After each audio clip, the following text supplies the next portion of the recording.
This is the Xbox LIX.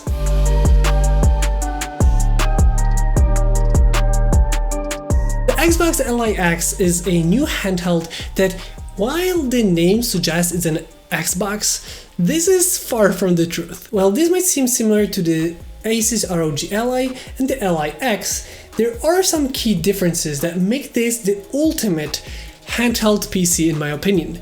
But there is a big caveat here: the price itself. But more about that later in the video. Because what this offers is one of the best experiences that I had on a handheld PC so far. While I personally own and use the Asus ROG Ally and the Steam Deck OLED, they both have some things that I love about them and hate. Asus ROG Ally definitely has more power over the Steam Deck, but the Steam Deck has the better ergonomics. While this is pretty much the best of both worlds. It has the much more improved ergonomics, even better than the Steam Deck in my opinion, but also even more power than something like the Asus ROG Ally. And while it is slightly bigger than the original Asus ROG Ally and the LIX, it isn't that much bigger than you would expect. Well, it seems in hand, it seems like when you look at it like this, it's much more thicker than the original Asus ROG Ally, but in hand it doesn't really feel that much bigger, but it does feel definitely much more comfortable than the predecessor. Specifically, the handles here are pretty much like a proper gaming controller handle. No longer you have just a grip, no longer you have just a little bit of a cutout.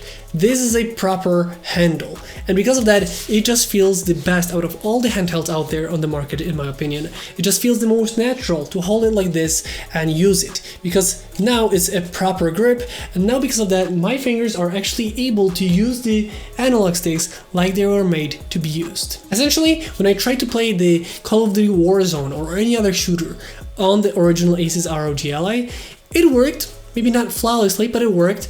But the biggest problem I had was not even the smaller screen, not the different hardware. It was the analog sticks being a little bit too close to the edge of the console, meaning that you had to really, hold it differently to even try to make it work. But here, because of the way it's made, I can comfortably hold it like a normal console and have normally my fingers positioned how they would be on an analog stick, making it really super comfortable for shooting games, something that I was not able to do with the original Asus ROG Ally. And also, coming to the thumbsticks and the analogs, they are much more precise in my opinion and just feel much more.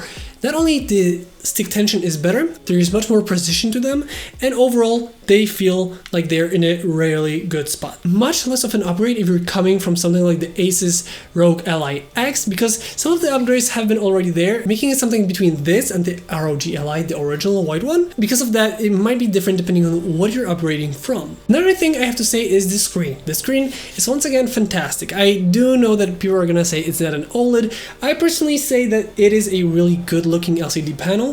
It looks really vibrant, really sharp, and I do wish it was a little bit bigger. I do wish it was a little bit bigger coming from different handhelds, but at the same time, I feel like it's more than enough for a handheld at this size. I mean, at the same time, remember this is supposed to be something that you can take with you almost anywhere essentially. And because of that, I do feel like while it could have been bigger, I feel like the bezels are a little bit big on the unit itself.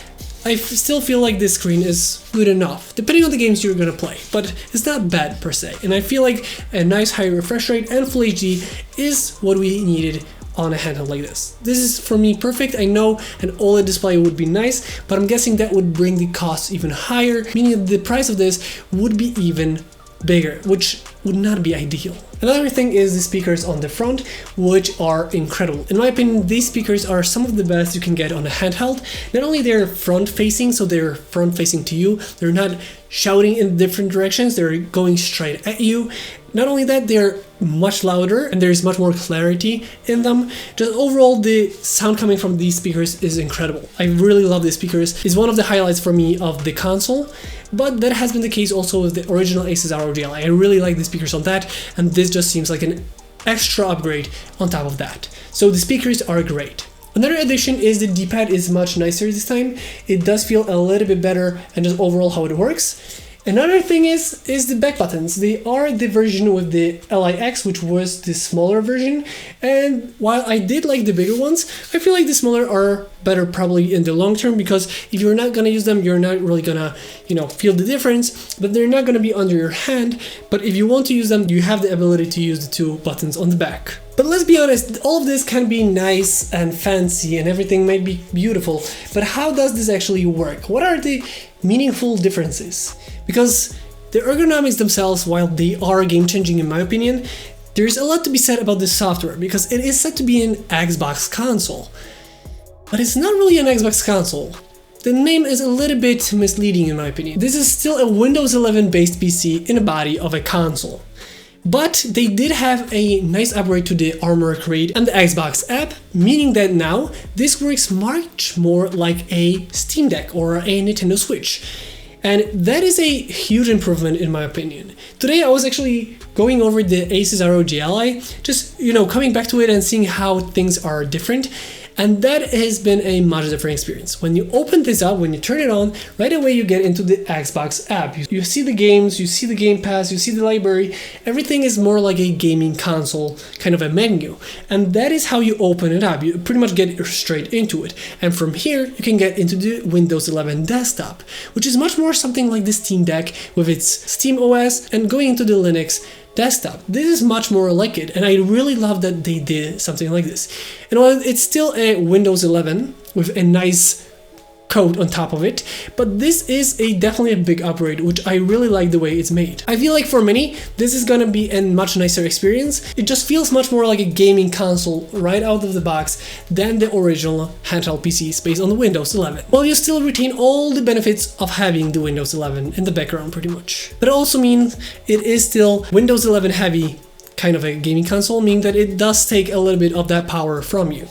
But talking about power, this is actually another upgrade, especially compared to the original Asus ROG Ally. And I'm comparing it a lot to it because this is the one that I've been using before, the one that I've really wanted to compare to, because I feel like that was a really nice console, but it lacked a lot of things, where this is a definite upgrade overall. For example, to really check that power levels, one game I was never able to really run on the original Asus ROG Ally was the Clair Obscure Expedition 33. And while I did play it on a Xbox Series X, it's on a big screen TV, I just wanted to see how it would look on a handheld device. And on the Asus ROG Ally, I was never able to run it at any significant frame rate, usually falling into 20s, 30s at best, even at lowest settings with lowest resolution, everything, trying to make it work, it would really go maybe max to 40 frames per second at best case scenarios. But on this, if we go into the Xbox button, which opens up the menu, which we're gonna talk about in a second, we can change this time to silent being a 13 watt, performance 17 watt and 25 turbo. Overall, these are a little bit higher than the one on the Asus ROG Ally, but also on the 25 watt, I was able to actually get the Clair Obscure Expedition 33 to run at about 40 frames per second. A minimum stable 30, but I was able to even push it into 40s or even 60s depending on the settings. But let's say at full resolution, full HD, I was able to comfortably play it at 30 or 40 frames per second, with VRR enabled, meaning that it's going to be much better looking. It's not going to be as much of a screen tearing, you're not going to see that fluctuation of frames as much, and I was able to play comfortably on this, which is a significant difference between not being able to play a game because it's just unplayable, to something that I would generally be able to play throughout the whole game, because that was how good it felt like on the Xbox LIX. Which just proves to show that more RAM, because this has more RAM, stronger, slightly but stronger chip with the Z2 Extreme, and overall just the hardware differences really made it to be stronger than the predecessor. But if you're playing games that were already good on the predecessors or other handhelds, then here you're gonna have even more possibilities. I mean, I've literally seen posts people playing Battlefield 6 on this, so it is a capable handheld PC. And one thing you might have noticed is there's extra button on the front, which is the Xbox button. Pretty much is like the Armor Create button that we had on the Asus ROG Ally, but this brings us the kind of like the Armor Create, but also like the Xbox shortcut, where you have all the different settings, the the turbo mode, the silent mode, the performance mode. You can change between the different launchers. Overall, it's a really nice looking software. It works great. In my opinion, it maybe isn't as great performance as something like the SteamOS on the Steam Deck. Just a tiny little difference here and there. But overall, there is nothing I can say that is not good. I feel like for me, personally, this is the best handheld I have ever owned, I have ever used. But there is one caveat here.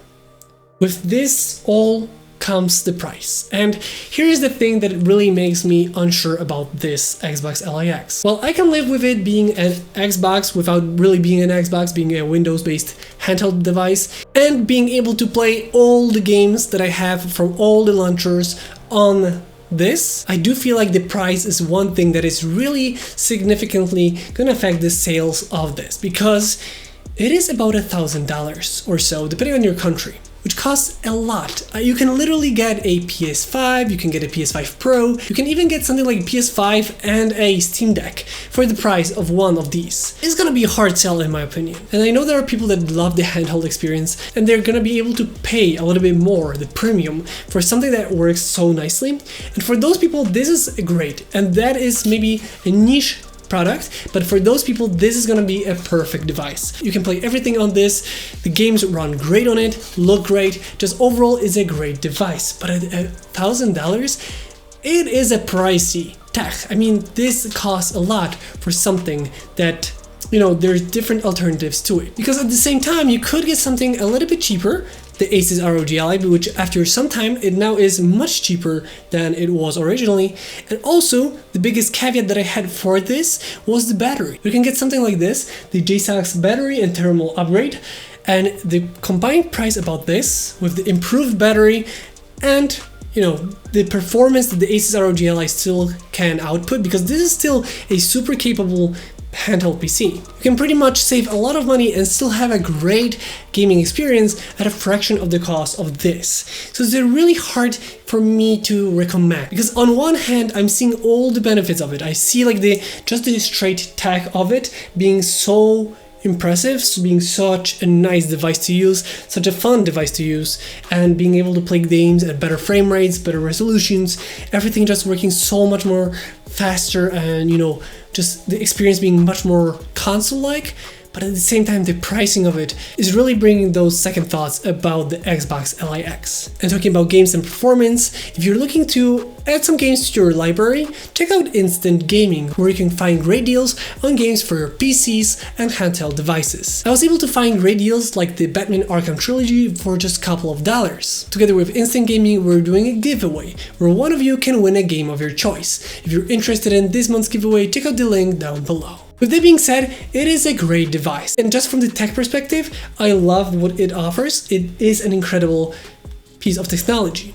But the price here is something that is really, something that is to think about, because this is starting to be, with each generation, way higher. It's just starting to be unreasonable for a normal everyday gamers. And last but not least, in terms of upgrades, the battery on this is much better. That being said, if you have any more questions about the Xbox LIX, let me know in the comment section down below. And I hope you guys enjoyed this video. If you did, don't forget to like, comment, and subscribe. I hope you guys enjoyed this video once again, and I'll see you next time.